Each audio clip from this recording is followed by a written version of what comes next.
आपला जो हा कारभार आहे हा पारदर्शकपणे व्हावा, हे एकच आमचं ह्याच्या मागचं म्हणणं आहे. आम्हाला उत्तर हवंय की हे एका दिवशी अशा प्रकारच्या परमिशन देता येतात का. आम्ही फाईल पुटअप केल्यानंतर ॲटलिस्ट ह्या सगळ्या प्रोसेसला 1 आठवडा 2 आठवड्याची एक मिनिमम सांगते की वेळ लागतो. आमचा हा प्रश्न आहे की उद्या जर का तिकडे फायर कुठली अशी घटना घडली आणि त्याच्यामध्ये त्या लोकांना तिथे त्रास झाला तर त्याच्यासाठी कोण जबाबदार असणार आहे.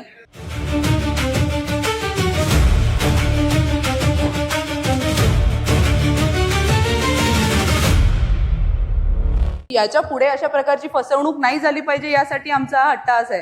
कारण आज जर का अशा प्रकारची बिल्डिंग उभी राहिली तर त्यामध्ये जी मंडळी आहेत ज्यांनी घरं घेतलेली आहेत त्यांचा त्याच्यामध्ये काहीच दोष नाही आहे.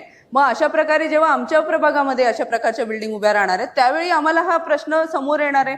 आम्ही सगळे इथे लोकप्रतिनिधी म्हणून आम्ही तुम्हाला टार्गेट करायला इथे उभे नाही आहोत. आमचा एम हा आहे की आमच्या शहरामध्ये सुव्यवस्थितपणे सगळं कार्यभार चालला पाहिजे. आमच्या लोकांना अशा प्रकारच्या फसवणुकीला सामोरं जाता कामा नये. त्याच्यामध्ये काही त्या लोकांची चूक नाहीये. जो व्यक्ती किंवा जे बिल्डर याच्यामध्ये इन्व्हॉल्व आहेत त्यांची याच्यामध्ये चूक आहे.